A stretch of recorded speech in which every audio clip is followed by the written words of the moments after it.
All right.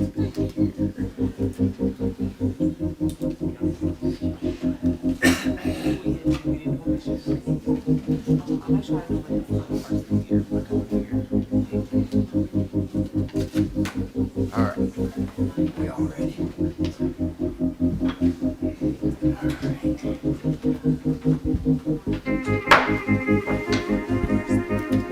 All right, we'll call this meeting to order, and thank you all for being here. I know it's a hectic time of year. Merry Christmas to everybody. I think we need to do a roll call. Yes, sir. Chairman Smith? Mrs. Black? Here. Mr. Connor? Here. Mr. Doherty? Here. Mr. Groan? Mrs. Haddon? Here. Ms. Jones? Here. Mr. Keene? Here. Ms. Schaefer? Here. Mr. Slater? Here. Ms. Thomas? Superintendent Dr. Robertson? Here. All right, thank you. We have some delegates that would like to speak, so we are going to do that. Just a quick reminder. Yeah,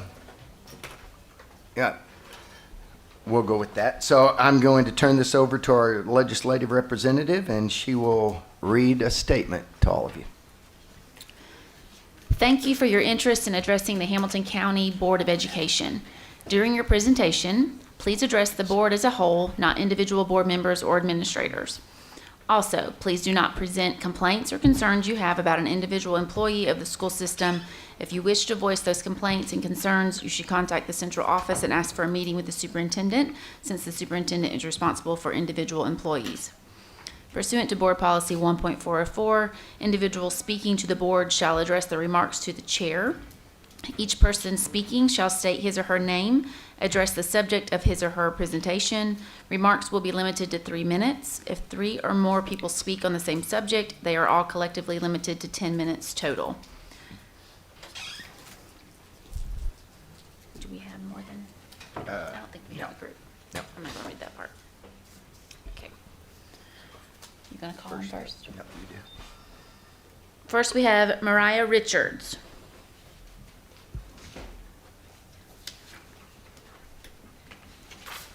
Mariah? Nope. Oh, not here. Moving on to Kelly Hubbard.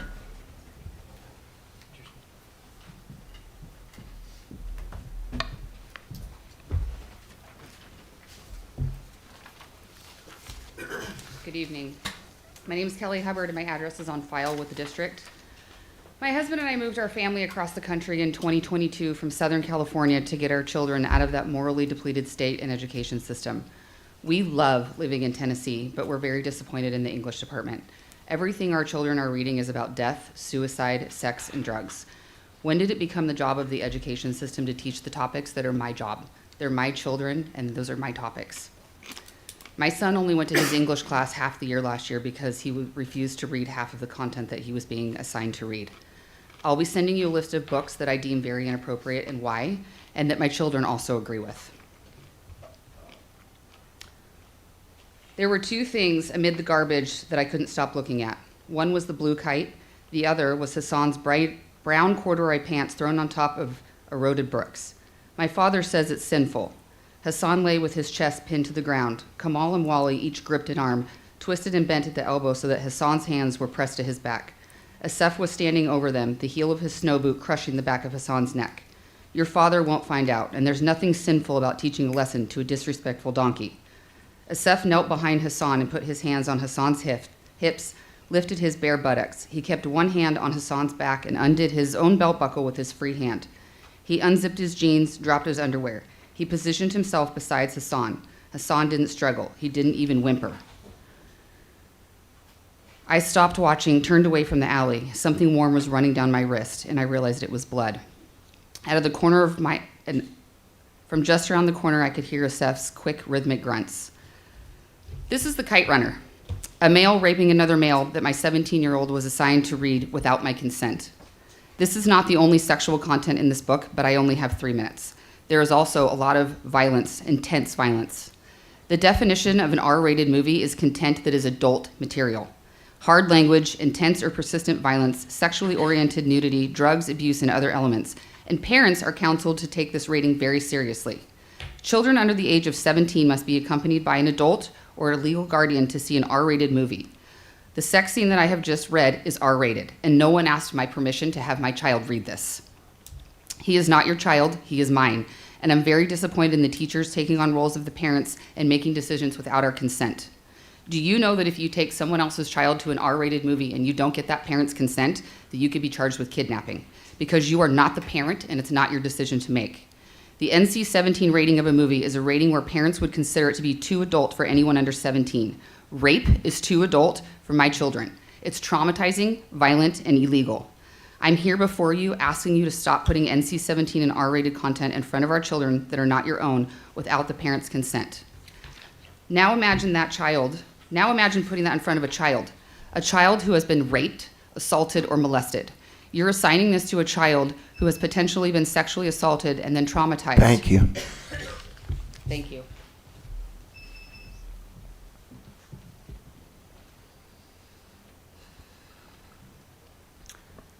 Dr. Edna Varner.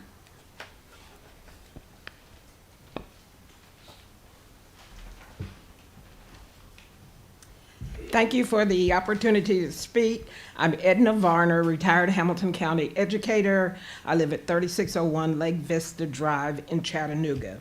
I am here to weigh in on the DEI policy that is making the news.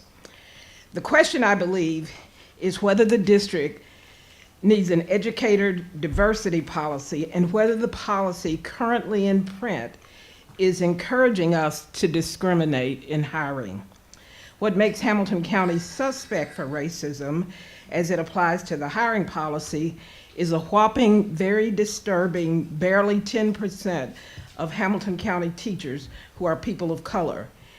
And now we have to wonder if anyone thinks our current teachers of color are the result of lowering the bar. Given the number of new teachers districts must hire every year, I cannot fathom that anyone in our talent department is discriminating against highly qualified white teachers. This discussion is a distraction, folks. It is a distraction because if we talk about racism in a policy, then we don't have to talk about raising teacher salaries or determining how we can create a culture that makes outstanding teacher candidates want to teach here. Every year we graduate highly educated seniors of all colors. They aren't lining up to apply for teaching jobs after college because they can read, and they are reading what this board is against. We would love to have a rewrite if you're against this policy. We'd love to see a rewrite that clearly states what we are all for. I'm the daughter of a Baptist minister who still reads the Bible routinely. I did a search and the word equity appears more than 20 times in the English translations of the Bible, so everybody relax. Seeing the word equity in print should not be the distraction it is right now. And if the D word, the E word, and the I word are so abhorrent, be glad that you haven't grown up being called the N word. Hope, according to AI, appears across Bible translations 129 times. I am hoping the headlines at the beginning of the year are about the progress on teacher raises and other enticements to teach in Hamilton County, rather than that we struck the DEI policy and we think we have done something important. Thank you for your time. Thank you. Harriet Reed. Charlie Cook. Hi, my name is Charlie Cook, and I'm here speaking about current academic policies, implementing new ones, and testing out of courses to enroll in a higher education. I would like to thank the school board and those sitting in the audience for allowing me to address those things important to me. I've seen that one of the school board's goals is to improve academic performance of all students through implementation of a system of high standards and accountability in all classrooms. You may ask why this goal stood out to me, and that's because it shows that this county wants everyone to achieve improvement in their studies, all students, and today I would like to advocate for those like me and raise awareness to the need for individualized types of learning. Throughout my years of education, I've never truly been challenged in what I do. I have straight A's, and I have since letter grades were given to me, and many would say, yes, that's great. And while I agree, it could give me the future that I want, but at what point should I and those around me realize that for some kids, these assignments and tests are too easy? Without being challenged in my childhood and now my high school career, I'm in no way prepared for the life that's coming my way. I could get into a good college, but I really won't be ready for what's coming for me. And I work hard, yes, but I lack skills that many are developing at my age now. I don't know how to study because I've never really had to. I don't have to pour hours and hours into assignments and worry about the grade that I'm going to get because I know it'll be okay. It all comes so naturally to me that I hardly use any brain power doing what I'm doing assigned in this curriculum. That's why I'm asking today, for myself and for those who have never truly been challenged, that no matter what grade you are in, a higher level of education can be accessible. While this is the much broader version of my plans and specifics today, I'm asking the permission from the board to test out of English 9 through 12 in order to pursue a dual enrollment education or the highest level of education that is seen fit. Under the Tennessee Board of Education Policy 2.103, students that demonstrate mastery of their course level standards are eligible for state or local testing out of those subjects and will be awarded credits accordingly. My goal is to pursue an advanced English study that challenges me academically and better prepares me for college and the current future pathway I'm wanting to pursue. And granting permission to this would ensure that my classwork is aligned with my capability, and it would also promote the Tennessee State Board's goal to make use of individualized learning opportunities. I deeply value my education, but it goes so much further than that. I've never truly been challenged in any academic field that I've ever studied, and to be quite frank, I'm a little frustrated with that. However, what is worse is that I'm not the only one. There are others I've surrounded myself with in the past and in the present that have had this issue as well, and it's something that I feel needs to be changed. Yes, I'm aware of academic opportunities that this challenge could present for me, such as private education scholarships or the ability to test into dual enrollment schools, such as collegiate at Chat State, but that's no longer the point, not to me at least. The public school education system has many kinks that need to be ironed out, and this is the first of many I plan on petitioning to fix. I am determined to be the best advocate for my education. Thank you. Thank you. Dr. Robertson, I want to follow up. Hold on, Charlie. I know we have the Yes, AP ma'am. Access for All. I think my understanding is that the AP course is offered at a time that you can't take it because of the Harrison Bay. No? Yes. It's part. I spoke to Charlie. Number one, let me just say publicly, super impressive, and your parents should be proud. Ooltewah High School should be proud. I spoke to Charlie before this, and the path that she is talking about is available. We just need to work it out. Currently, what I was pressing her on earlier is it 11th grade dual enrollment she's looking at? Is it AP? And so I offered to connect her with Blake Freeman, and high school director of teaching and learning, to get with the Ooltewah High School and to figure out what the pathway that she's looking for is best. But she's right. There is a pathway that you can test out of subjects. We do it mostly in things like foreign language and places like that. But this path is available. We just need to work through it. Thank you for coming, and Thank I you look very forward to much. making job, that Charlie. happen for you. I appreciate it. Thank you very much.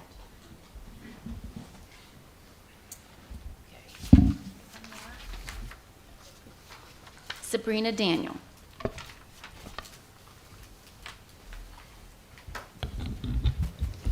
Sabrina Daniel, 4410 Maryland Drive, Chattanooga, Tennessee, 37412. I'm a retired teacher administrator concerned about the Hamilton County School Board. My concern today is that we don't acknowledge God in a Christian prayer before school board meetings. The Chattanooga City Council does. As a matter of fact, Chip Henderson, a city councilman member, read a verse of scripture and prayed at their last meeting.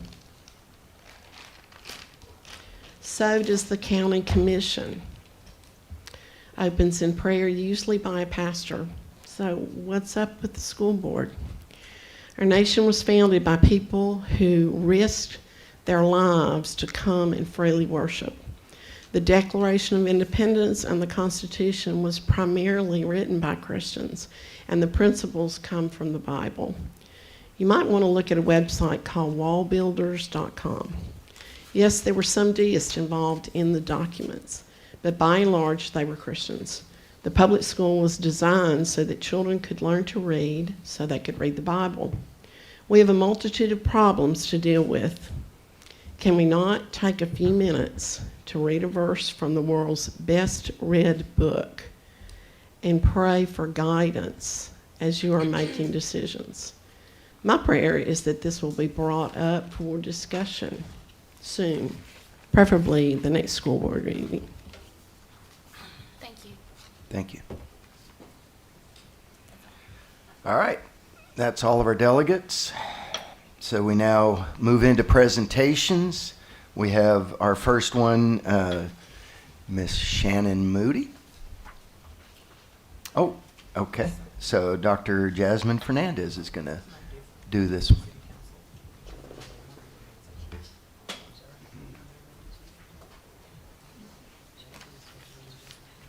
And I think we have a copy of this in our packets, correct?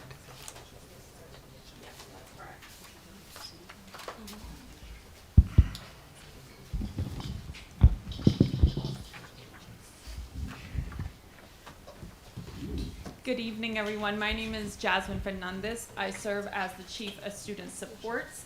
The Department of Student Supports works in partnership with our educators, our families, our community organizations to ensure that every student experiences a positive school climate and has access to the supports that they need to feel connected, supported, and valued.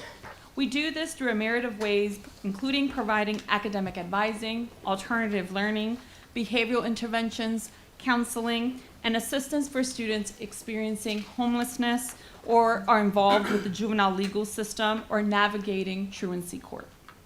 This evening's presentation is an update on our district strategic plan, Opportunity 2030, and specifically our progress towards the commitment of every student belongs.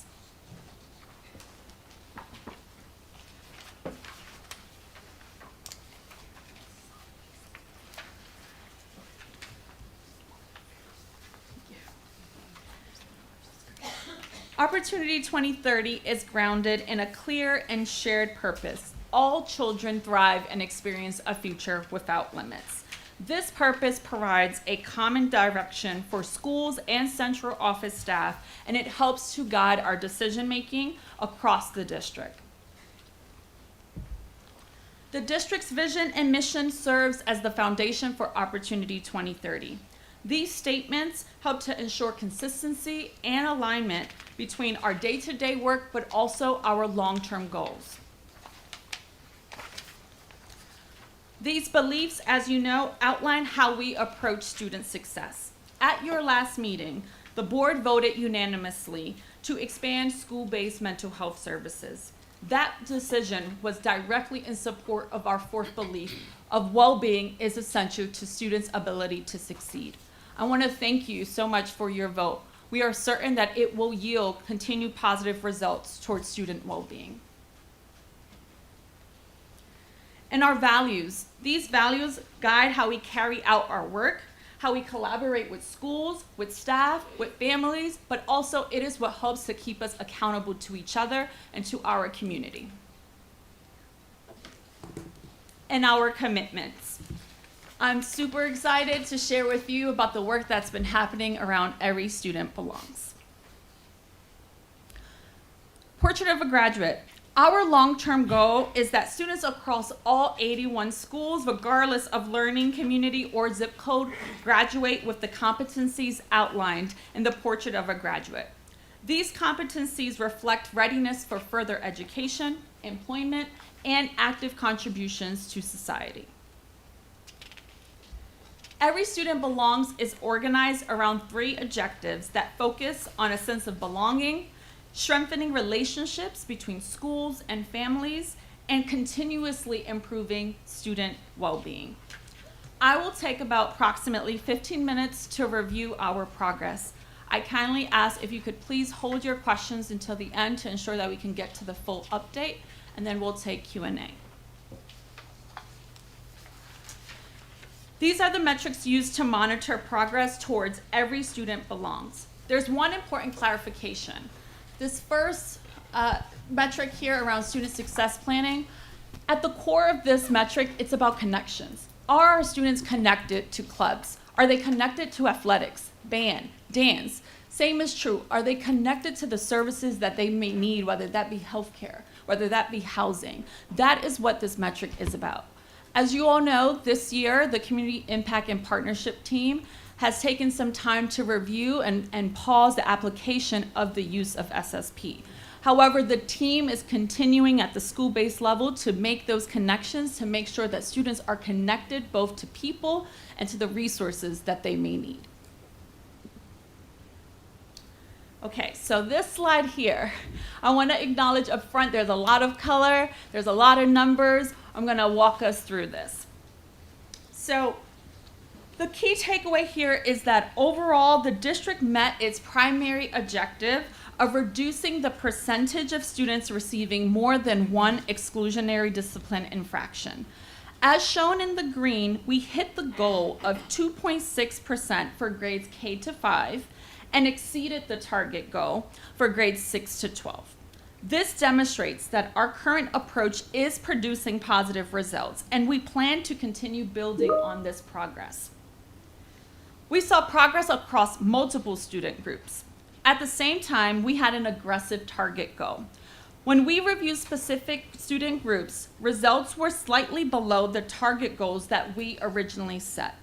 For example, for K to 5 students identified as economically disadvantaged, the percentage of students with more than one discipline infraction was 7.2% for the 23-24 school year. For last school year, we were at 5.2%. That is a 2% reduction. As someone who has worked in other school districts, I can tell you that this is tremendous work. This is something that we should be incredibly proud of. And still, we also recognize, as you can see, we were slightly above our target goal of 4.2%. To put this differently, the yellow indicators reflect progress that is close to, but not quite yet at our preferred self-identified goal. In particular, the data points to opportunities to further reduce infractions for economically disadvantaged students and students with disabilities. This highlights the need for continued focus and alignment in our strategies. But I want to be clear, we are on track. Another area where we've made significant progress is families responding favorably to questions focused on student belonging. We are actually exceeding next year's target goal, and we recognize that this work is not a one and done. It is about not only cultivating that trust, but how do we continue to maintain that trust? How do we make sure that families continue to have confidence in us and in the system? And this is something that we are committed to continuing to invest in. So, building on our progress and the importance of sustaining trust and confidence, here are the target goals we originally set for each student population for this school year.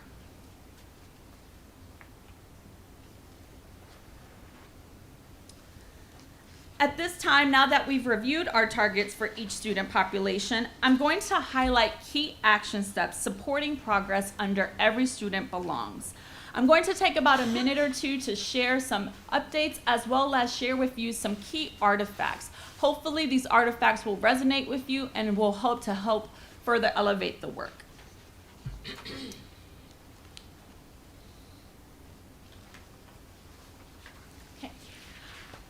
First one, response to instruction and intervention for behavior, which we refer to as RTI to be. Our role is to enhance connection and belonging. One of the main levers we utilize is RTI to be, which, as you know, this is evidence-based framework that helps us to address student social and behavioral needs.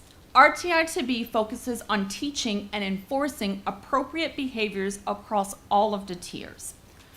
One of the educational programming initiatives we implement to teach and reinforce healthy habits and decision-making is Healthy Habits Week. Here are a few examples of some of the school's activities and lessons. Whether it's about how to stay calm, controlling emotions, or whether it's about the impact of peer pressure and vaping. Next, capacity building and professional development. The Department of Student Supports helps to build the capacity of student support teams in schools. In September, our student support coaches received training on Tier 1 classroom preventative strategies. That's the infographic with the circle there that helps to list some of those strategies. This fall, they have been tasked with helping to coach teachers to navigate classroom management and behavioral expectations with the goal of strengthening instructional environments. As you can see here, this is a screenshot of the student support coaches seeking feedback from their teachers to better understand how did I support you this semester? How might I be able to adjust going into the spring semester? Another example of strengthening school-based teams is this year's professional learning for school social workers. They trained in play therapy to better support students, especially our youngest students, with learning how to manage stress and trauma through play. A follow-up session in February will build on these skills, ensuring that school social workers can apply their play therapy skills and toolkits, which you can see here in this image.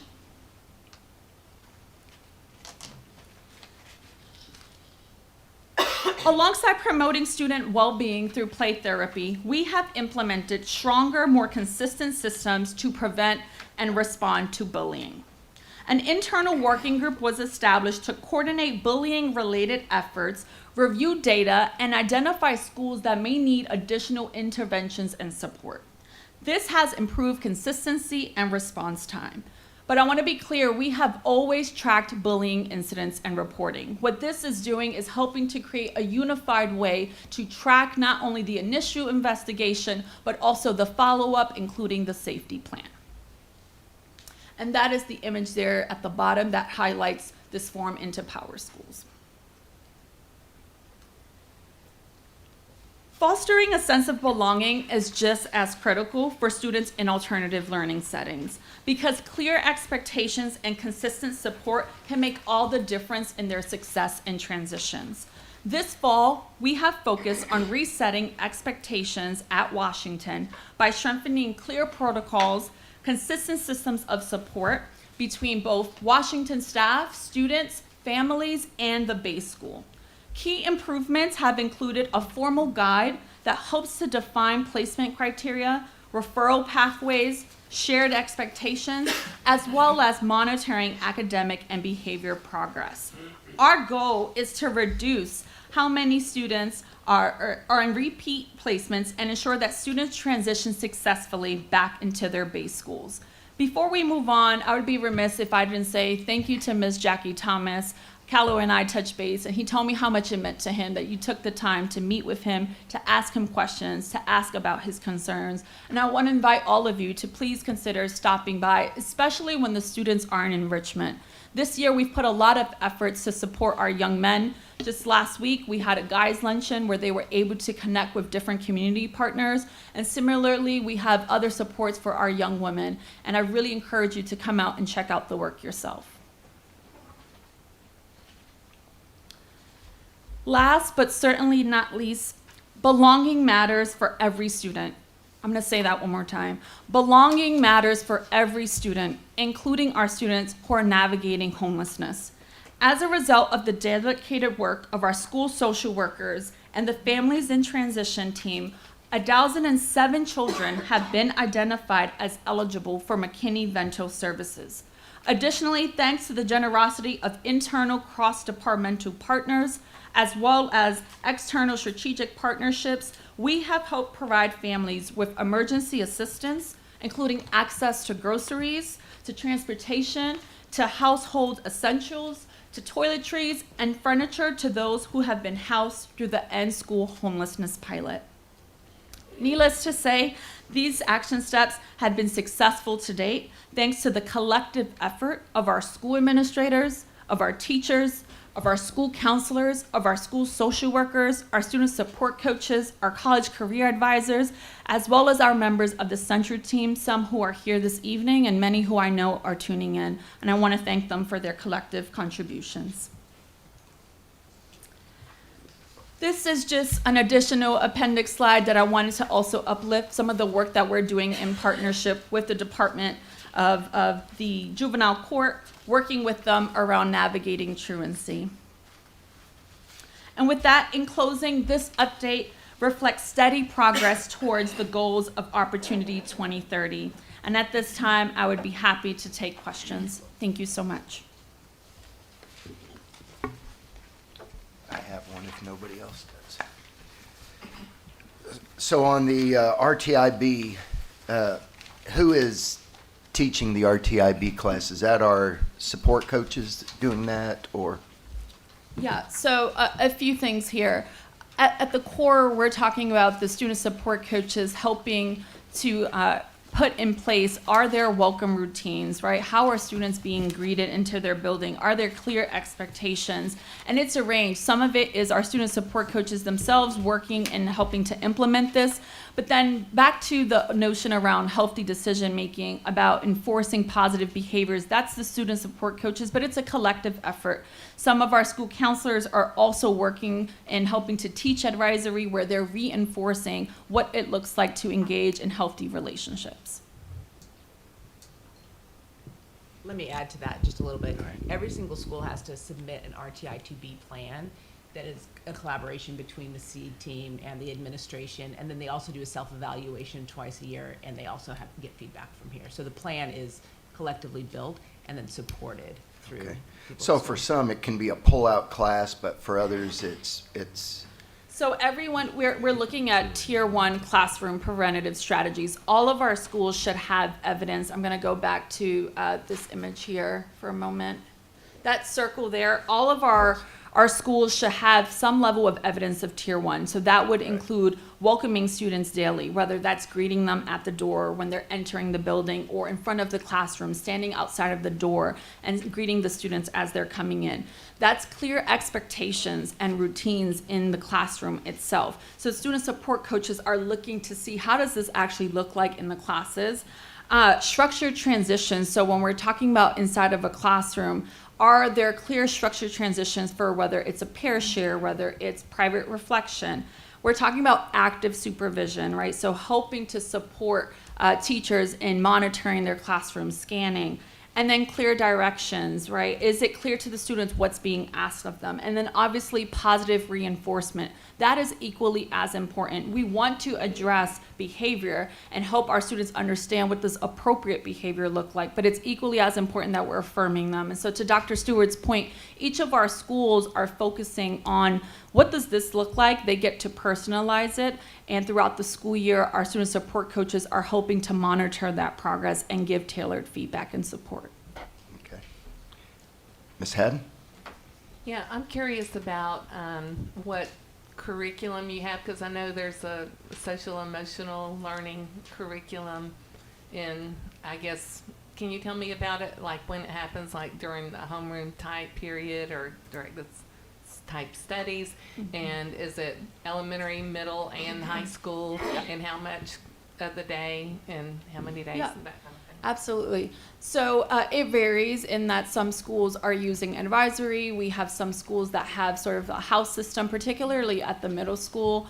There may be opportunities there. So for example, I know one of our schools kind of has like this theme. It really depends. But ultimately, in terms of your question around the lessons itself, if you look at this image here around the RTI to be, this is an example of where the district team helped to create pre-existing lessons for Healthy Habits, Healthy Me Week.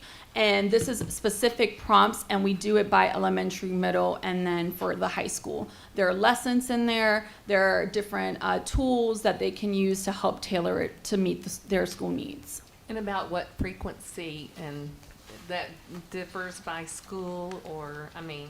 Yeah, so we are continuing to try to find the balance around personalization for the schools. Some schools are very consistent in embedding this into advisories. For some, it may be through morning circles where they're doing that in the mornings. And then also our school counselors also to support and go in to provide additional content, especially during weeks like Healthy Habits Week. And is there anyone that we contract with to get these lessons, or do we just devise our own, or is there a mix, or... I would say there's certainly a combination. This lesson here, a lot of this was created in-house.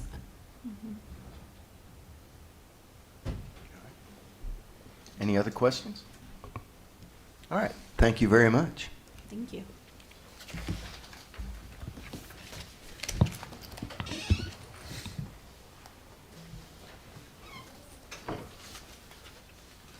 All right, so Dr. Robertson, you're up. Yeah, I'm going to turn this over to Rachel Eman and the team from CNE. So we've been talked about this a couple of times, but this idea of piloting some housing opportunities at West 40th Street for our employees as a recruitment and retention protocol. We sent you, or strategy, we sent you guys some information on this. Thank you to Ms. Haddon for joining the CNET on property and seeing exactly what we're talking about. But we thought it would be helpful for them to come and do a quick presentation around this project. So at this time, I'll turn it over to CNE and Rachel. Hi everyone. Thank you for some time this evening. We're going to be pretty quick, but definitely welcome you to ask questions as we go. I know some of the information that we maybe provided, it sounds like you have some questions for us. So we're really excited to get the opportunity to answer them tonight. I want to start by saying thank you to Felice for coming out to West 40th on a very blustery day. I cannot believe we continued to stand upright the whole time, but it was great, and we really appreciated the time with you, and especially the time that you took to go visit some additional properties. Not only was it fun, but I think that we learned a lot from discussing it with you. I learned a lot. Good. So thank you for that. This is our agenda. So like I said, we're going to be as brief as we can be here. I want to start out by making sure that you all get to know our folks from CNE. So just a quick introduction of the work that they do, and then give you a little bit more information about the project itself, and then we'll talk quickly about some next steps. So I'm going to turn it over to Chris. Thank you, and appreciate the opportunity to be here with you today. I am the CEO of Chattanooga Neighborhood Enterprise. My name is Chris Thompson.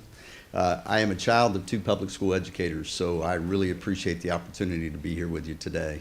I also invited a couple guests. I have Jake Toner, who's over there putting a picture up. Might want to flip it, Jake. The other way. Jake is our Director of Real Estate Development with decades of experience doing commercial real estate and housing development around Tennessee, Chattanooga, and the United States.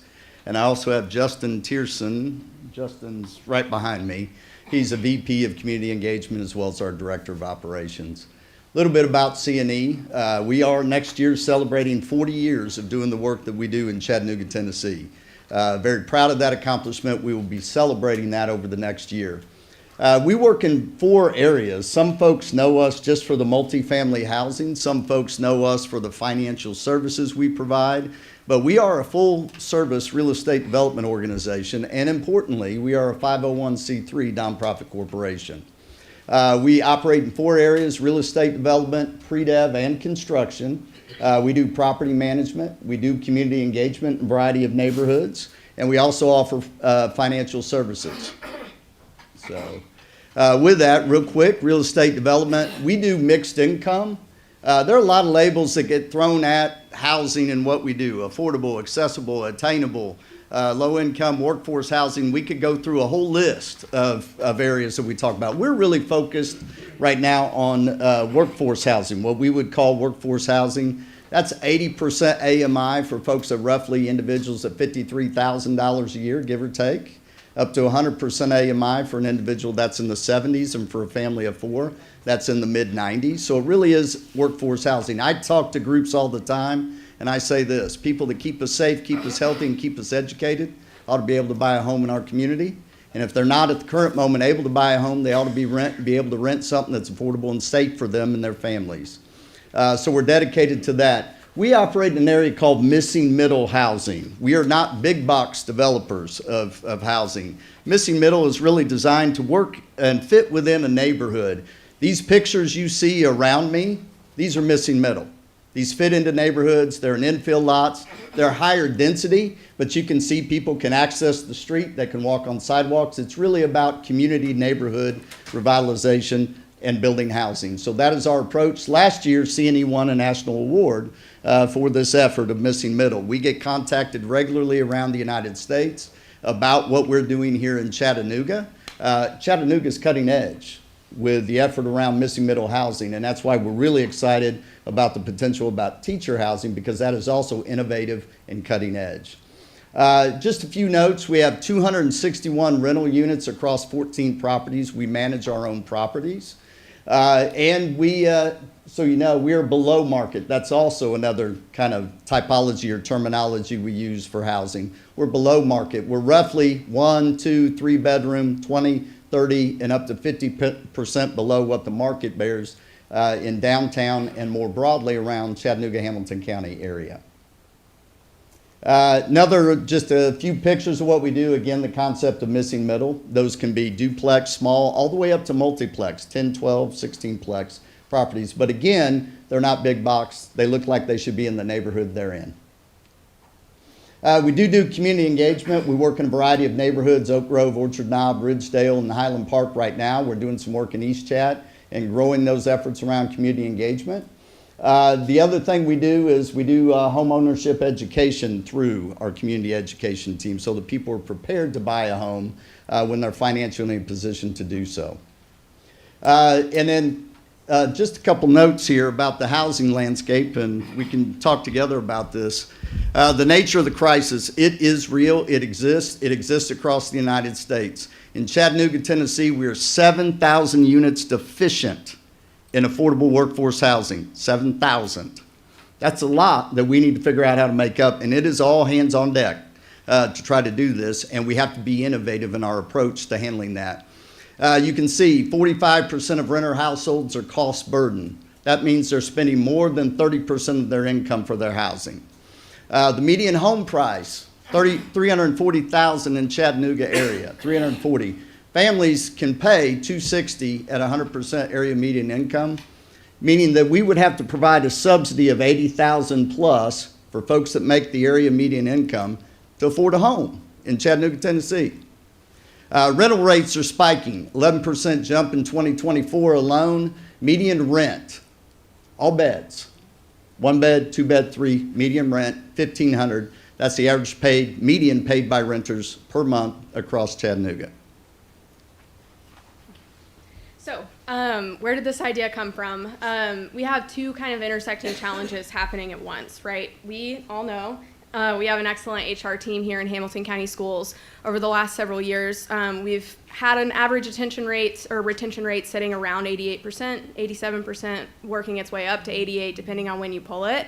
And we often are 99.4% staffed on the first day. These are amazing numbers, but that is our team pulling every lever that they have available to them. And we also know that what we're seeing across the state and the country is that these pipeline challenges are going to continue to get more difficult. So we have to be thinking about ways to be more creative and competitive as we move forward. The other thing that we know, as you've just heard from Chris, we cannot keep up alone with the cost of living through wage increases, right? So how can we be creative?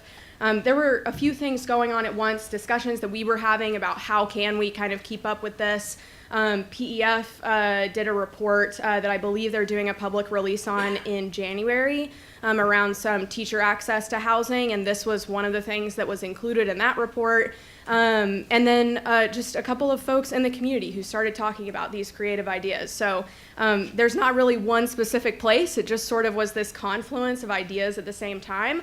A few folks who said, hey, let's get together and talk about this. And the idea of using property in Hamilton County Schools that's currently underutilized to be able to build housing on so that we can apply it to our employees kind of came about. So we looked at a few different properties, and the specific piece of land on West 40th is the one that stood out to us as the most viable. So you'll see here, this property right now is 2 parcels that the school district owns both of. If you haven't been over here, this is the building that's called the Teacher's Place. We have several folks, several offices in the building currently. Our print shop is over here. Our Fit Team's office is in this building, and it sits kind of at the intersection of St. Elmo and Alton Park. The building itself is not what we're talking about touching right now. So you can see there on the right side of the screen that is what we're looking at in terms of a potential site plan, right? So you'll see some of those cottage style 1, 2, 3 bedroom units throughout different parts of the property. So we're going to talk in a minute about some of the kind of reasons that we really did want to look at this property, but this is just a quick overview of that adaptive reuse plan. So what are the high points of this partnership? And Chris, please jump in at any point on this one, of course. But some things to know for you all. Number one, HCS will not be contributing financially in any way. So they're going to talk you through the preliminary budget stack here in a minute, but CNE will be the primary financier on this project. And our only contribution is leasing the land to them. The second piece to know is that HCS will maintain ownership of the property. This felt important to us. I'll go back to this in just a minute, but it felt important to us to be able to maintain ownership of the land so that we have flexible use of it if we need to in the future for any reason.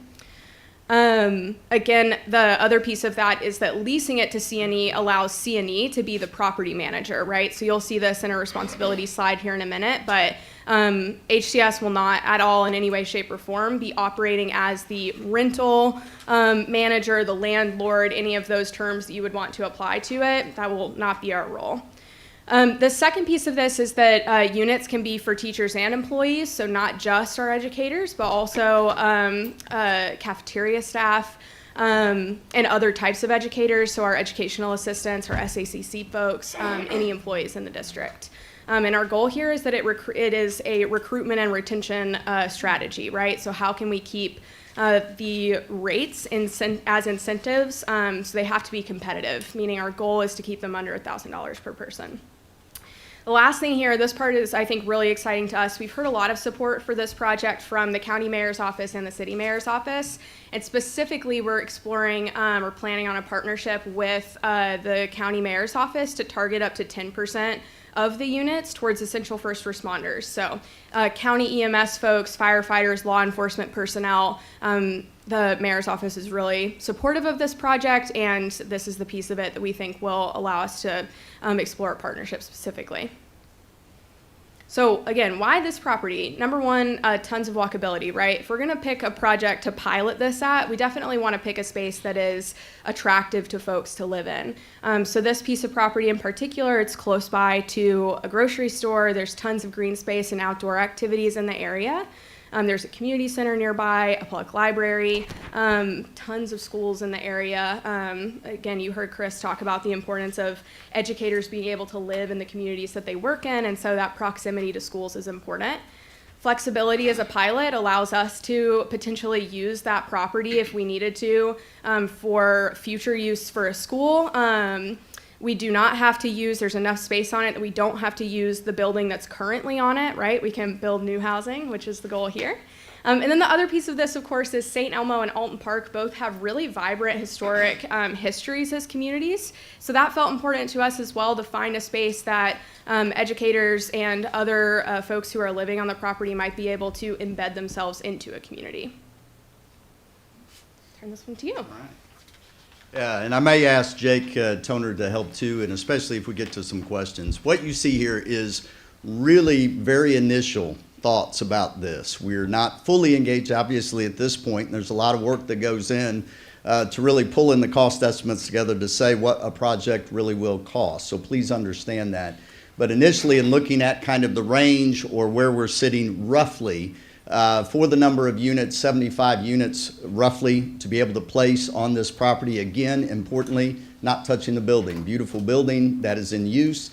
You may have other ideas for that building down the road in addition to current use. Our goal and role here is simply to provide housing. And the other thing, if you'll note on that site plan, we didn't hit this, that's a beautiful facade. On the front of that building, the historic, that is beautiful. So the way we're setting houses, if you look at it more closely, it's open, so from street you can view the front of that building. We don't want to obstruct or interrupt that, so we're even considering that part of it.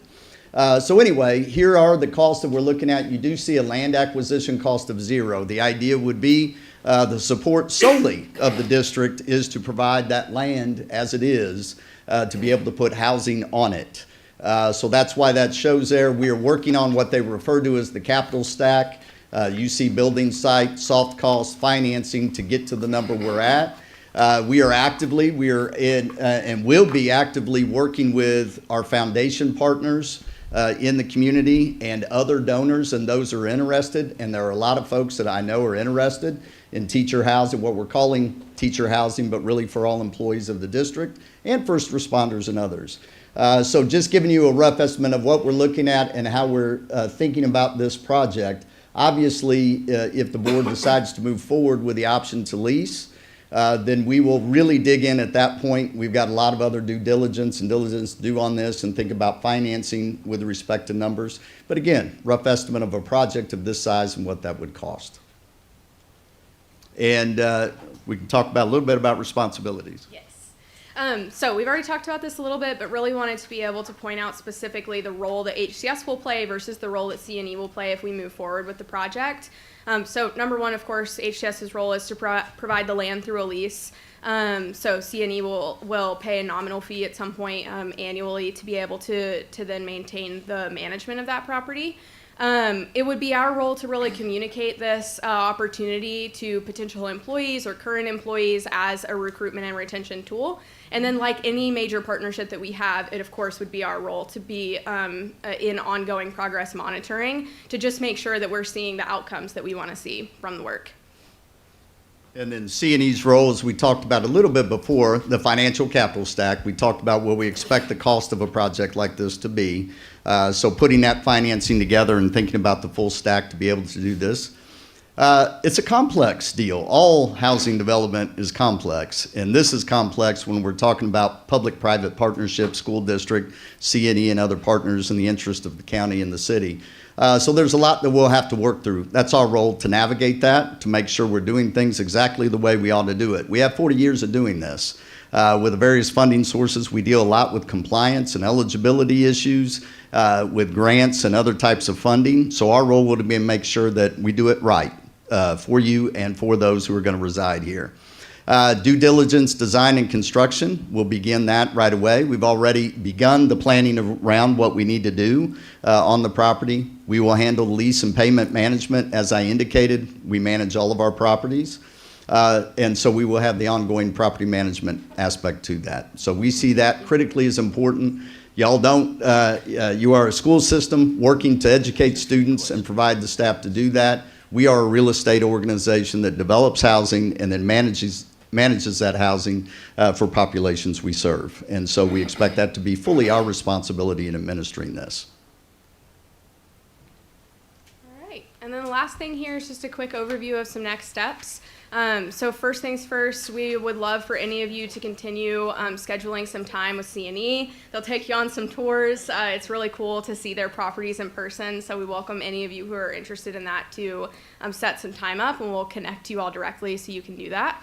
On January 15th, we'll be bringing forward the option to lease document for you to vote on. This is basically a letter of intent. It's essentially outlining the parameters of the relationship and then also the contingencies of what has to happen in order for the project to move forward, such as financing, and then also outlines the details of being able to give C&E the option to lease. It is not the lease itself.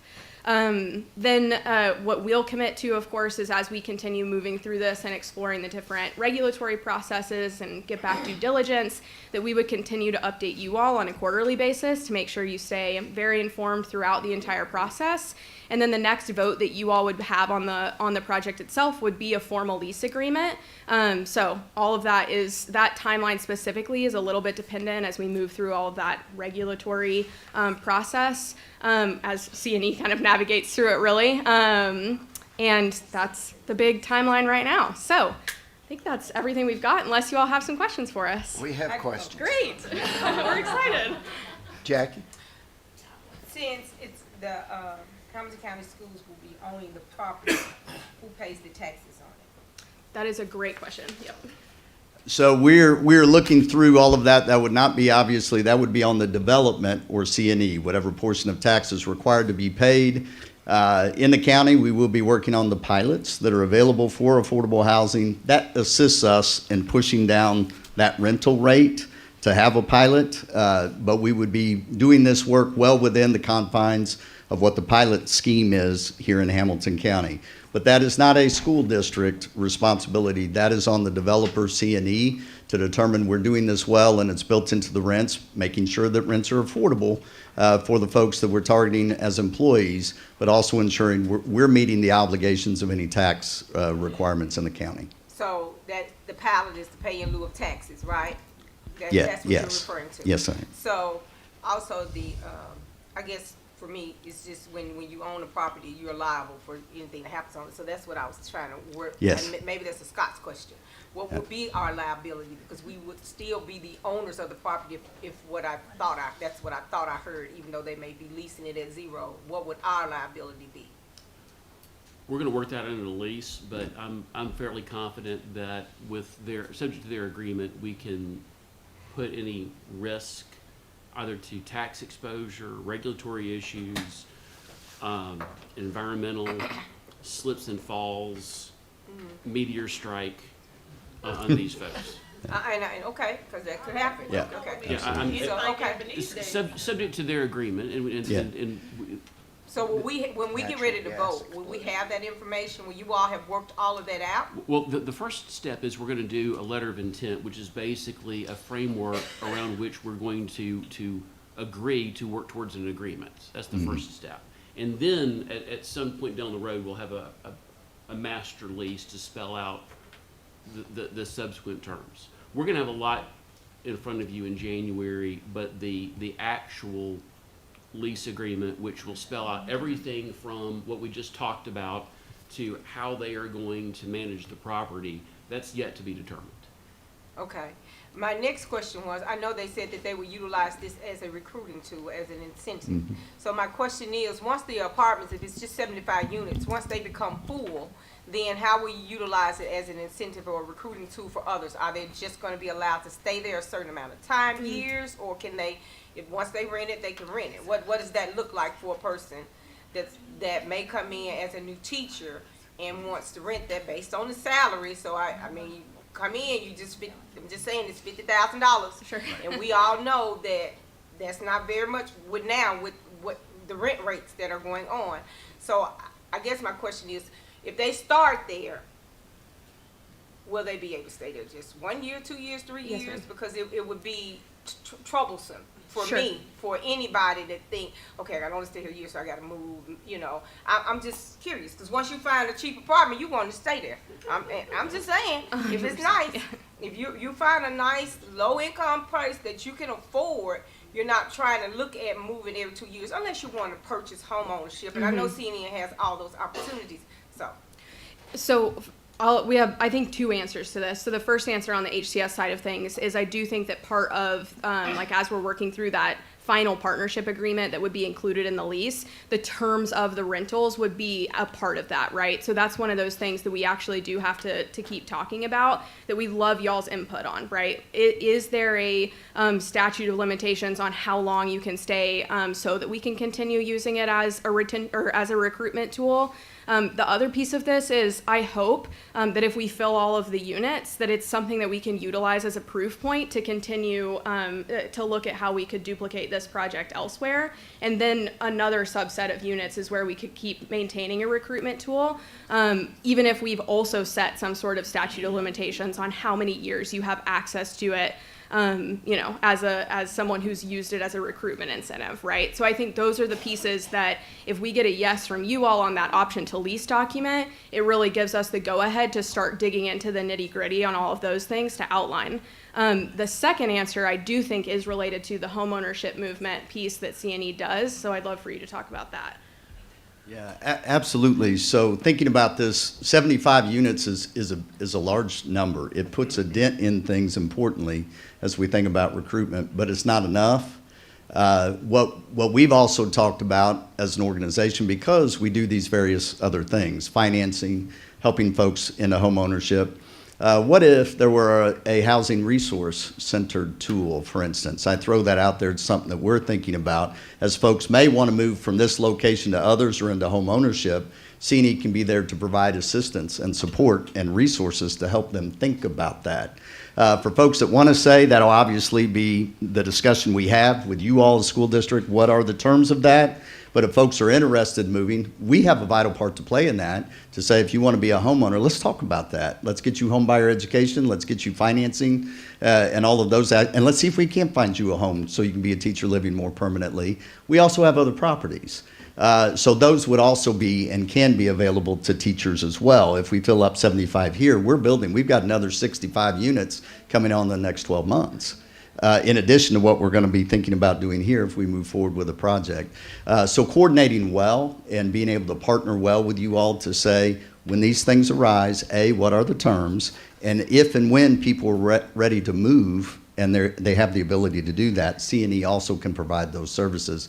So it is a fairly seamless continuum of care, if you will, to get folks from rentership into home ownership through the resources that we could provide. And we'll continue those conversations with you to make sure we're doing that well, whatever that may look like.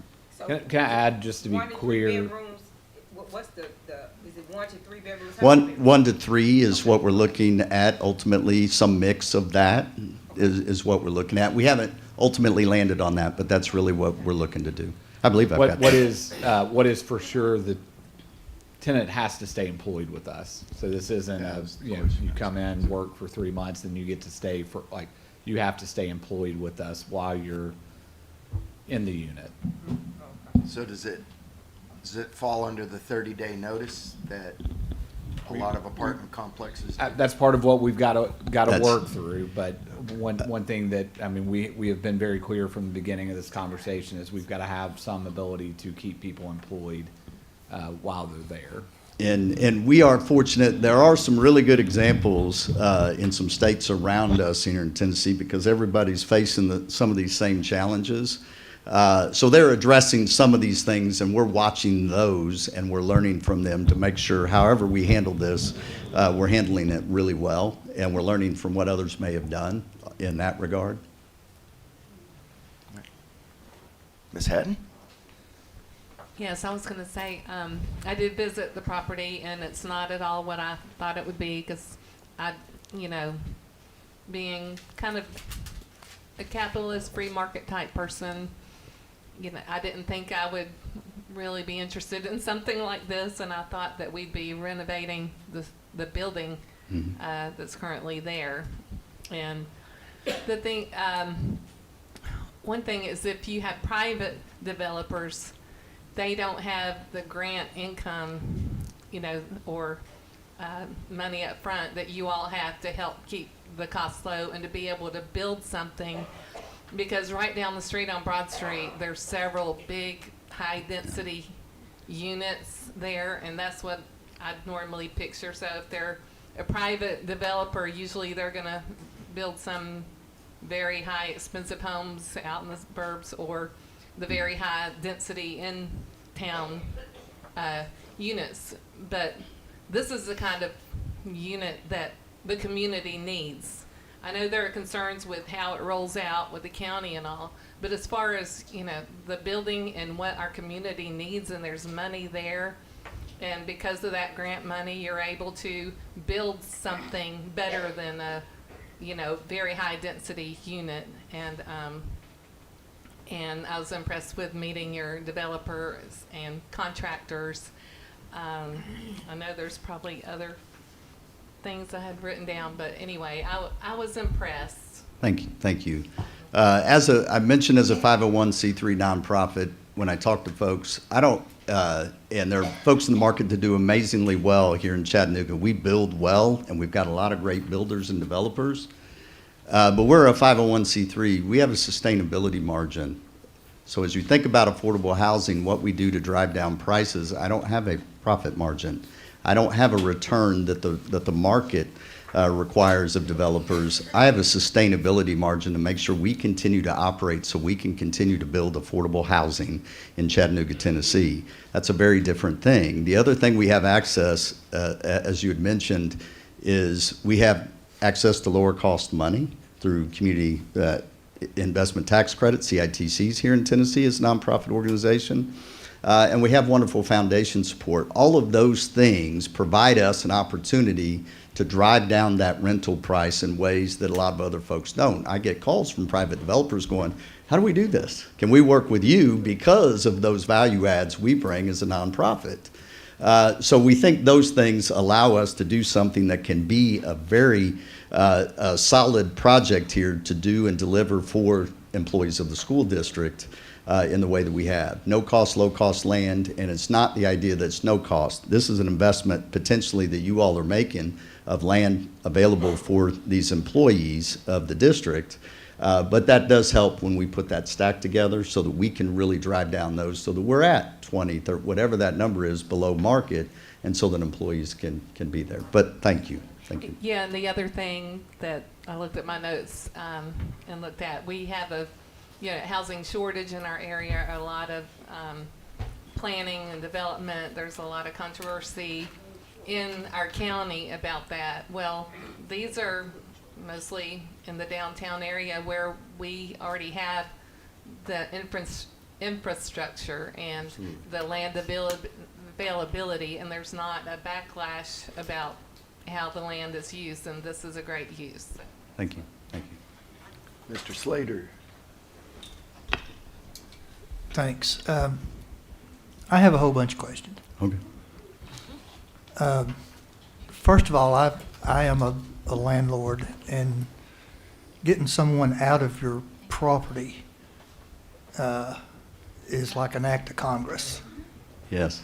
Gary's talking about that 30 days. Well, after about 6 months, I finally got someone out of my condo.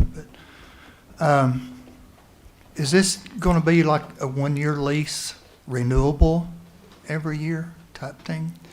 That's one of those things, again, and why when we talk about this letter of intent, the option to lease, it's affording us a period of time to really think about the financing and also think about that. What is going to work best within what we're allowed to do by law and afford teachers and other employees the opportunity. So unfortunately, I can't tell you specifically now. What I hope we're able to do is really engage in that as we think about lease and move forward over the next X number of months to say, A, we can do it, and this is the best plan for whatever the term is for those leases. But that would be part of the exploration if we're afforded the opportunity to work with you. Okay. Let's say the house has a loss, or someone moves out and it's trashed. Mm-hmm. Who's responsible? So the way we would handle the development through the ground lease, I would assume we're going to be working on this, hopefully, is that would come through us. We're the developer, we're the land property manager, and in essence, the quote owner of the improvement, though it sits on land owned by the district.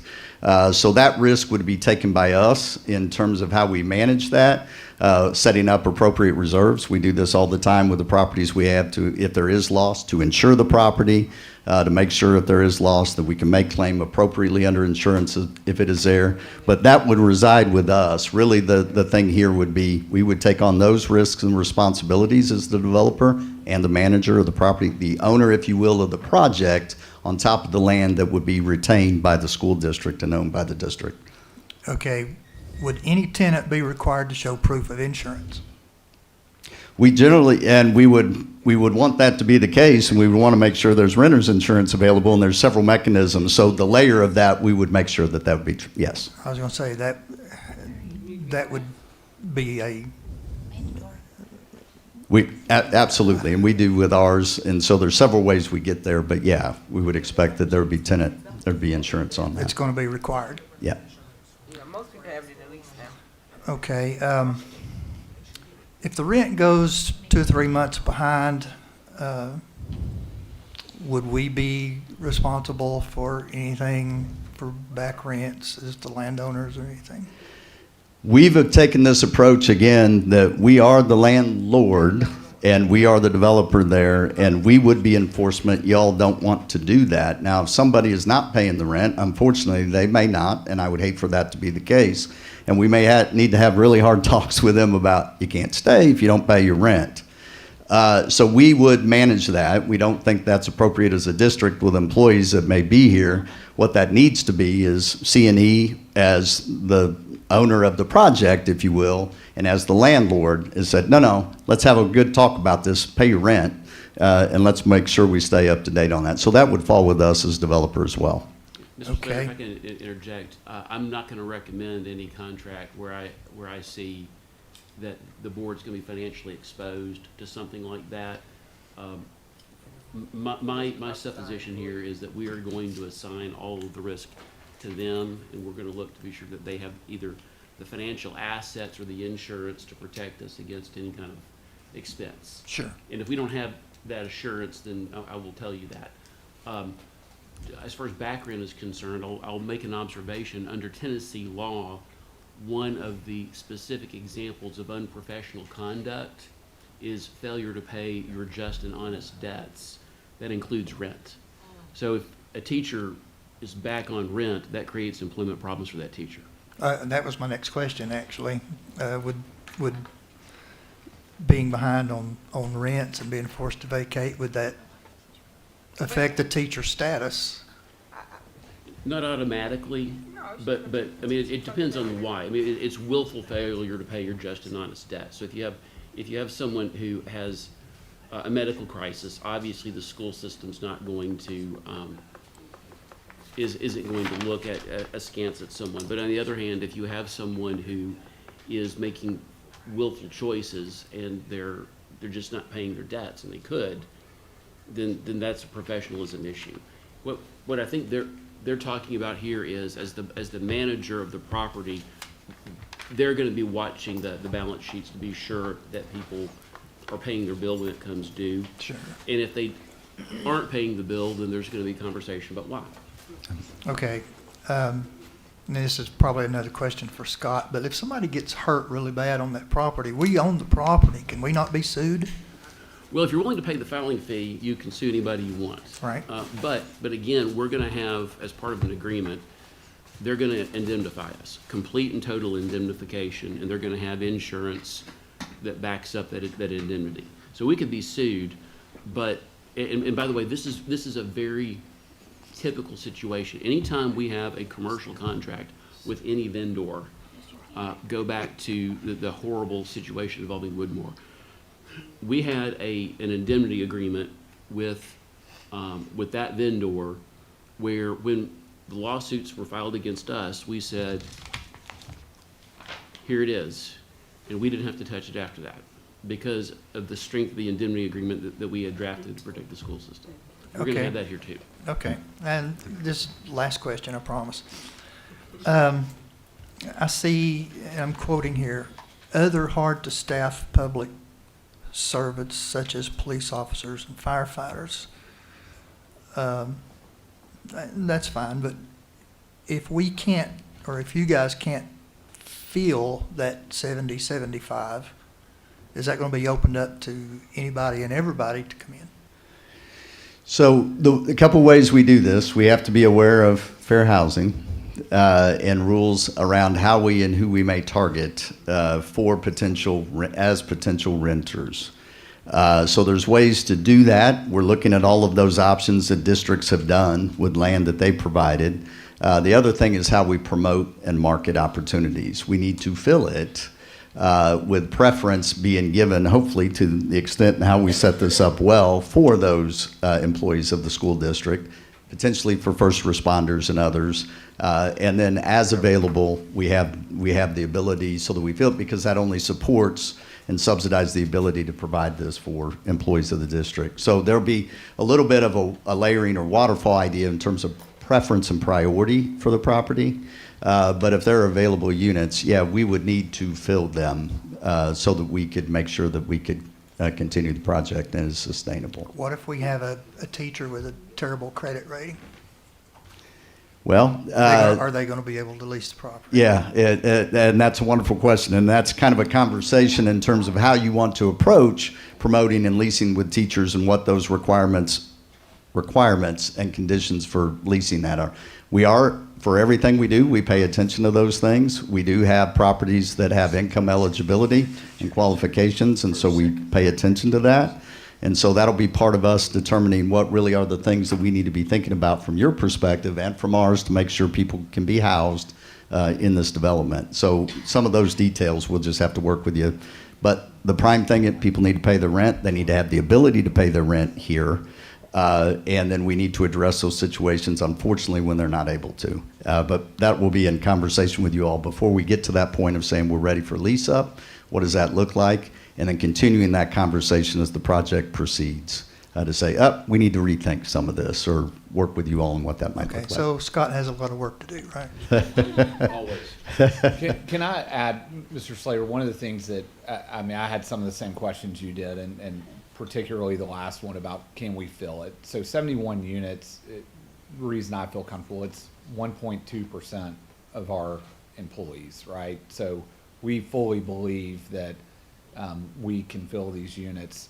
C&E, when we first started looking at this, wanted to look at another property first that could have had hundreds of units, and we're like, hold on, let's do a proof point, right? So I feel very confident that we can fill them, and if we can get through the red tape per se with the first responders, feel even more confident that we could help out the county and their employees that need affordable housing as well.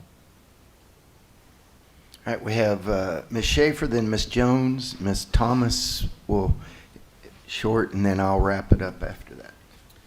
I have a lot of the same questions around the same thought processes of Steve, but I'm going to start with, we're a board of education. This is a big jump from education to ask this board to think through landlord leasing. So I think there's a lot that needs to be talked about before we even vote on this letter of intent. There's a lot that we don't know. So to me, it's out of our lane. There's a lot around detainer actions that I know. So there's a lot of work to be done around that. I have a lot of questions as to why in your business plan you want this risk. I need to understand your business plan. Okay. Do we need an RFP? Because this is a business. So, Scott, that's a question for you. Like, do we need an RFP? This is one company. If that's a great question, actually, and I thought about that myself. If there were people lining up to do this, I would say absolutely.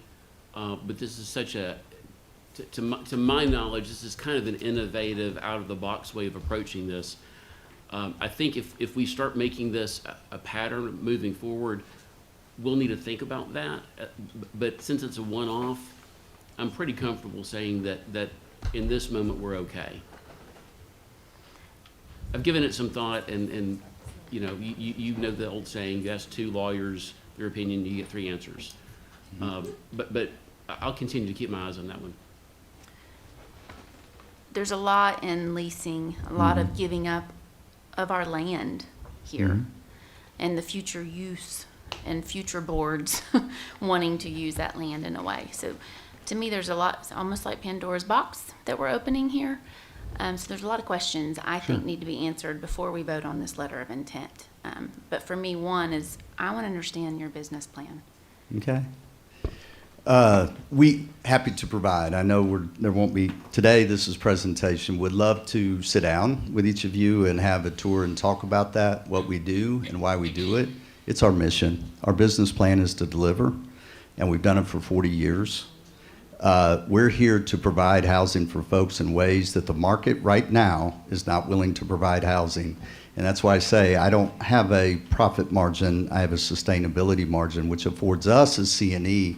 The reason we were created was to be an arm for city and county to provide what, unfortunately, despite the great efforts of market and what it's doing in Chattanooga, Tennessee, to be able to do this because of what we can do in terms of the dollars we can bring to bear as a nonprofit, and the low-cost money that we can bring to bear, CITCs, the tax credits, and with the history of doing what we do. But our business plan is not to deliver return. I don't have any shareholders. What we are here to do is make sure we can sustain our enterprise to continue to deliver affordable housing for the people of Chattanooga and Hamilton County, which is what we've been doing for 40 years. And so what I'm intrigued by here is we have to think, I talked about the 7,000 units. That's way too many. we have a crisis here in this country, and we have to think innovatively. There was an article released about 2 weeks ago, try to think of the paper, but I can give that to you, that talked about it's more costly to do affordable housing than it is to do market rate. But we're And a so- Board of Education, so this No, is a I big jump absolutely, for us. absolutely. I'm just indicating, you had asked about why we want to do this, and it is our mission to do this in every way, shape, and form that we can think about delivering housing for these folks. That's our interest in this, is because that's mission. I'm called by my board to work to deliver affording options for workforce housing and for other individuals. But I'm happy to visit with you some more about that and love to tour and show you what we're doing. I Absolutely. don't disagree. It is a big jump, right? And the reason that I'm compelled to recommend this is because the confidence that I've gained with C&E over the past 6 months of interacting with them, seeing the product that they're developing.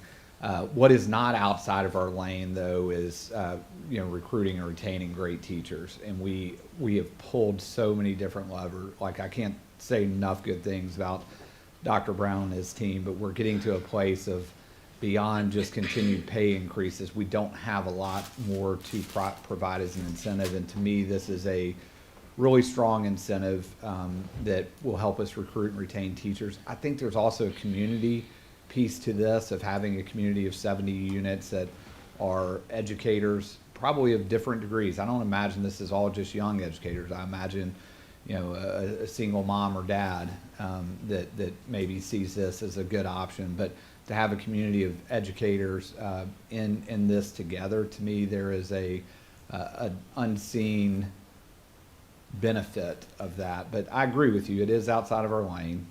That's why they're the experts. We're saying we're not building, we're not the landlords, you're doing that. We do have an asset of a piece of property that we're gonna keep the backside open. Absolutely. So that if we ever need it for a small school or whatever, we still have the backside of the property. We've Absolutely. talked about this multiple times. But I do agree with you, and that's why I wanted you to be able to meet with them, because if you were asking me to develop it and our team to develop it and be landlords, we're not doing that. But it is a recruitment tool. Ms. Jones? Hi, Mr. Thompson. Hi. I actually worked for C&E my summer before my sophomore year, when it was okay. on right in front of the Y, like, so Chestnut, whatever that street is right there. Mm-hmm. But nevertheless, I wanted to ask a question about the community voice piece, but I guess we haven't gotten there just yet, right? Like, so we haven't. I mean, so probably the question for you is probably a question for Dr. Robertson and Scott, them, I guess. We haven't gotten to the community voice piece about this, and what I mean by that is the historical neighborhoods, residents that have been there for generations upon generations, that live there around Forest Hill Cemetery, around, just kind of wondering what their thoughts would be on that as things continue to come into their area. So we got Erlanger Park coming down there, and then you have the whole concern, there was concern about when that was coming with the developments there, what that would mean for taxes for your senior or seasoned residents in those areas. Just kind of wondering what that looks like. And for me, Mr. Thompson, I understand what C&E does, and I do like the opportunities that they present, in that a lot of them are what I would like to call working. Mrs. Schaefer mentioned about RFPs, but to me, from my understanding of what C&E is, I would say to Scott, I'm not sure if we would have to, unless there would, because C&E is kind of like a sole source provider for this kind of stuff in this area. Like, no one else is doing what Chattanooga Neighborhood Enterprise is doing. Like, they haven't done it. Is everything okay? It's Jill Black. They're asking what zone it is in. Yeah. Oh, y'all made me nervous. Like, I've been here a long time, so when stuff start moving like that, stuff be popping off, and I ain't got time. So y'all was moving too much over here, and I ain't got nowhere to go. But what I was saying, I done lost my train of thought. I think to the neighborhood input, there are mechanisms. Right, and just so I was going to say this: I am not a proponent of gentrification. I am not. at all. And I say this in any setting.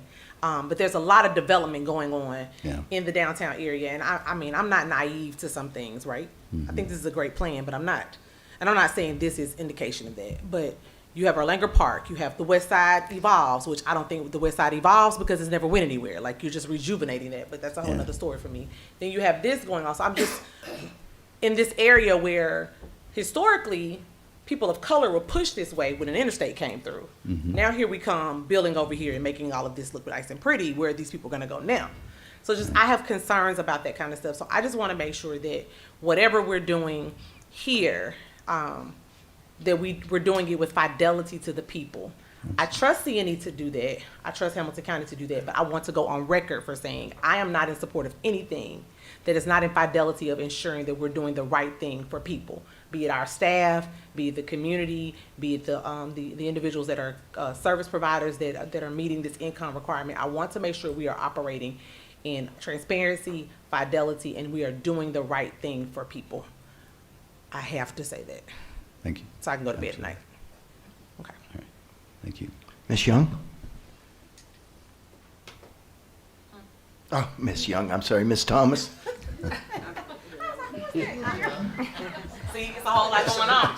I don't know if I forgot what my question originally was, and I don't think I wrote it down, but I know on some of Steve's questions, I know you all said that would be discussed later in regards to the leasing, because I would imagine they would have to do the same lease as anybody else if they didn't pay their rent. They go through the eviction process like anybody else, just because they work for Hamilton County School and we put them there. But my only issue with that would have been if they just got a year's lease. Nobody wants to move every year if they got a good place that they're paying, you know. I don't really have a problem with CNE. As a young person at 26, I went through CNE to learn financial education about buying house, bought my house through CNE at that time. Of course, Bob Corker, Senator Bob Corker, he is the founder of it, right? CNE originally? He was one Yeah, of, yes, he was. absolutely. He I was the just founder met with of him it. today about And that. so with affordable housing and all of that, so I'm very familiar with it and I see what you're doing in that community because you've built some of these, and I don't know how many people be in that unit, but they look nice. So I don't complain about that, but as I said before, and I know legal has to work it out, if we own the property, then we're liable, and what does that look like for us? So that would be my issues and concerns. Thank you. Mr. Connor?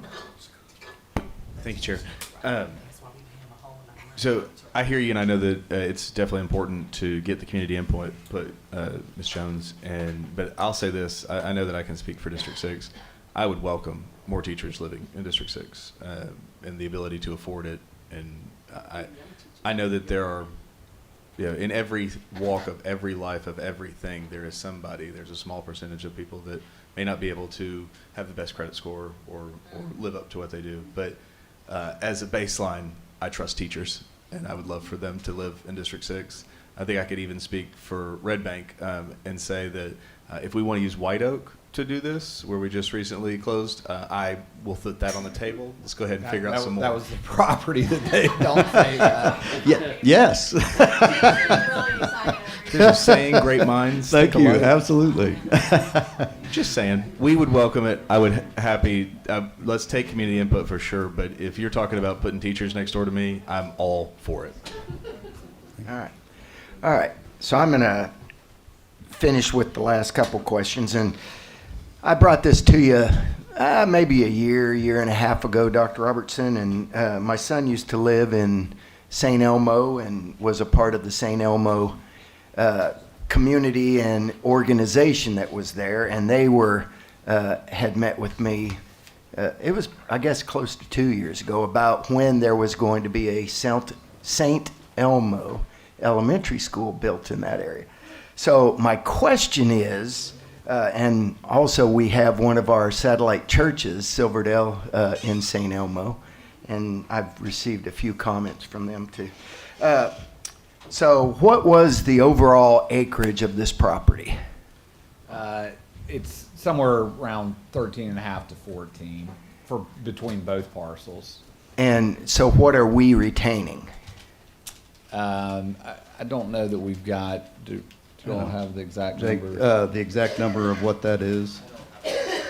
To be clear, Ballpark, though, ballpark. a normal size elementary school would not, like, we typically are looking at 20 to 30 acres for an elementary school. So if we were to put an actual school on here, it would either have to be, going up, or Right. it would have to be really small. Right. Which seems to be the trend right now to build upward some. I mean, Sure. not the best, but it allows that. That was just my thought, because I know the St. Elmo community is constantly growing now, and every house that comes up for sale gets remodeled and sells at twice the price it was, and so that was just. I know the closest is probably Alton Park Elementary there. Correct? Calvin Donaldson, yeah, that's right. Donaldson's literally about Yeah. 300 yards on a straight line away. Okay, all right. So I was just curious about the size and what we were going to be retaining. All right. So any last words? I appreciate it. I would encourage board over the next few weeks to reach out. We can, again, as Ms. Haddon did, go see the site, go see some of their existing properties. Obviously, we're working on the next steps, but to be clear to Scott's point, Chris' point, like January is a letter of intent. There are still multiple steps that would need to take place before it's a done deal. And in early January, if you want to send out an invite, it might be that a few of us can do that, rather than you have to do 3 or 4 different tours. Well, we might have to invite the media if more than 2 of you come. Shannon always would like to walk around with us. Thank you. All right. Thank you very much. Thank you very much. Thank you. All right. So we're going to hit our committee updates. First, transportation. Mr. Connor. Thank you, Chair. Not a major update, but Brandon and I had a great opportunity to go to a road safety seminar that was put on by a nonprofit, and it was very awesome, eye-opening, lots of cool things going on. I've introduced a few of the principals to it as well, so hopefully we can utilize that at some of the schools. But I also just have to say it was really moving. At the near the end, we ran through a situation from call to police to patient in the hospital, and I hugged my children a little tighter that night. So I just want to say, we feel for anybody that's ever had a situation like that in their families, and we think about the buses and everything like that, and just know that we as a school system are working to try to educate our students in all things, including outside of school, and safe driving is definitely one of those. Thank you. Policy, Felice. No updates right now. School safety, Ms. Schaefer. Oh, and legislative. We'll let you hit So that. for school safety, I met with the safety committee. I don't know if that's what you want to call them. I think it's the first time we've done that, and they created. You guys got an email that was the quarterly risk assessment that they send to the state. So you guys got that email. I just want to commend them for what they're doing and the work that they're doing. Robert's team is working hard to keep our children safe in every building, and I like where we're headed with it. So I just want to say they're doing a great job. And then legislative, you guys have an invite. Sorry, Ben, I'd already planned this before you sent out your event, but this is on the 8th at 11:30. We're going to have a legislative luncheon for all elected officials, so that we can get together. And it doesn't conflict with time. No, but we might be looking at a different time. I don't know. That's up to Ben. So January 8th at 11:30. All right, gonna skip on. I'll go last. Finance, Ben Doherty. Yeah, thank you, Chairman. To Mrs. Schaefer's point, we do, present tense, have what I'm calling a workshop session scheduled on January 8th from 3 to 6 p.m., I believe. I guess maybe I'll send out a poll in GroupMe to see if that's something that's feasible, given the fact that the legislative luncheon is occurring the same day.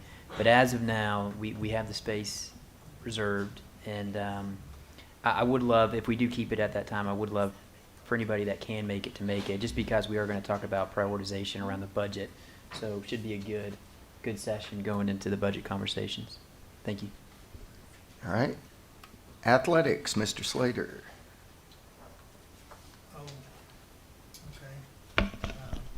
We have a first read on 1.300 later on the meeting, so if there's any discussion, we can talk about that then. All right, thank you. And as far as facility, had a meeting at the county commission, it went well. They were very appreciative of the partnership, met with Joe Graham. We're going to work, so we're going to try to do a board and commission meeting somewhere in late January, early February. And Mr. Graham will get us a date if you can make it. Great. It's not one you have to make, but the main topic is going to be budget. So, and capital projects. But, so they were appreciative of the capital projects and want to discuss some of those things with us. So that comes down to our discussion board meeting agenda, and we are running about 15 minutes late right now. Mr. Smith had asked to put Chromebook usage on there. Should we postpone that? I think we will. I think we're gonna hold off on that, and we will take a. Carissa's lights on. Oh, go ahead, Ms. Jones. So this county commission meeting, or this joint meeting about budget, when we meet, are we gonna talk, what's the plan? It's more of a talk about what our goals are, what we're looking at, and this will come after Mr. Doherty's planned finance meeting. So that's why it's going to be late January, early February. So we'll get a little more there. But they also want to know, you know, what's our future with regards to capital projects, new schools, what's next on the thing that hasn't already been presented.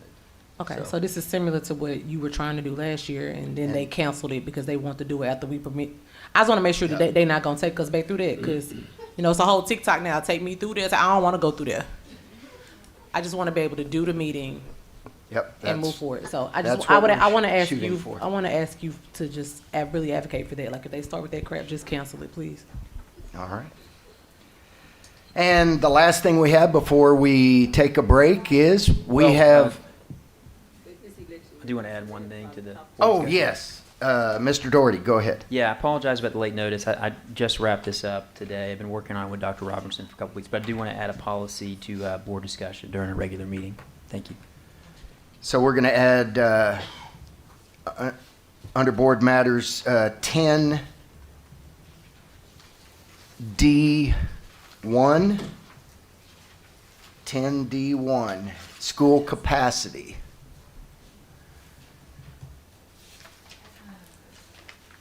So if you want to add that. Do you have it in this packet? 10D1 and school capacity. Do we have it? We have a copy of it? He got it. Mr. Chair, would you, just a couple more details about whatever that is? We'll talk about it in the, he's going to bring it up in the regular agenda. Ben Doherty. Oh, sorry. So he's got a little proposal he wants to make.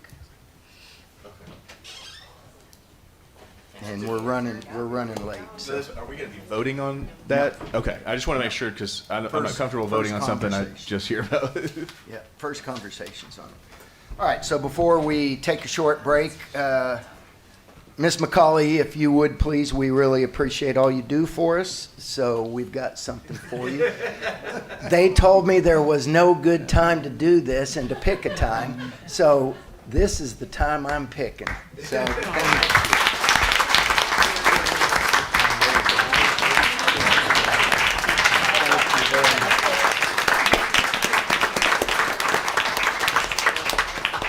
All right, we're at 6:18. Let's take about 5 minutes and then we'll come back. We hope it's a short regular session.